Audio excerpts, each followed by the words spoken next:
তুমি কি ভিডি আর্মি? তাহলে আজকের ভিডিওটা অবশ্যই তোমার জন্য। যদি তুমি সত্যি একজন আর্মি হয়ে থাকো, ভিডিওটি না টেনে সম্পূর্ণ দেখার অনুরোধ রইল।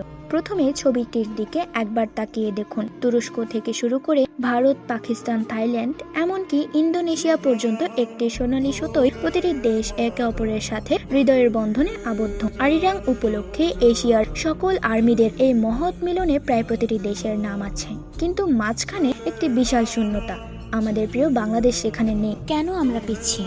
এর কারণ আমাদের ভালোবাসা কম নয়, বরং কোনো শক্ত প্ল্যাটফর্ম নেই। বাংলাদেশের অফিসিয়াল কোনো মিউজিক চার্ট নেই স্পটিফাই বা আইটিউনসের মতো প্রচার চার্টিং সিস্টেম। ফলে আমাদের দেশের স্ট্রিমারদের এত পরিশ্রম আর বিটিএস এর প্রতি আমাদের অদম্য ভালোবাসার বিশ্বের কাছে অজানায় থেকে যাচ্ছে। আমরা স্ট্রিম করছি, সাপোর্ট দিচ্ছি, কিন্তু রেকর্ড বইয়ে আমাদের নামটা উঠছে না। এখনই সময় জেগে ওঠার। আমরা কি শুধুই পর্দার আড়ালে থেকে যাব? আমাদের কি উচিত না সবাই মিলে এক হয়ে আওয়াজ তোলার? বিটিএস আমাদের শিখিয়েছে নিজেদের কথা বলতে। তারা বলেছে স্পিক ইউরসেলফ। আজ আমাদের সময় এসেছে বাংলাদেশের জন্য একটি অফিসিয়াল মিউজিক চার্ট দাবি করার। বাংলাদেশে স্পটিফাই 2021 সালে আসলেও আমাদের কোনো স্পটিফাই চার্ট নেই।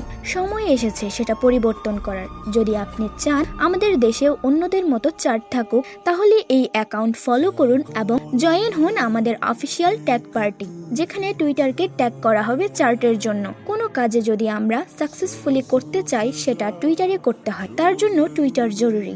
আর জেনে রাখুন, তারা টুইটারে যেসব হ্যাশট্যাগ ইউজ করতে বলবে সেসব হ্যাশট্যাগ ইউজ করবেন, আর অবশ্যই এই অ্যাকাউন্ট ফলো করবেন। এটা আমাদের অফিসিয়াল অ্যাকাউন্ট।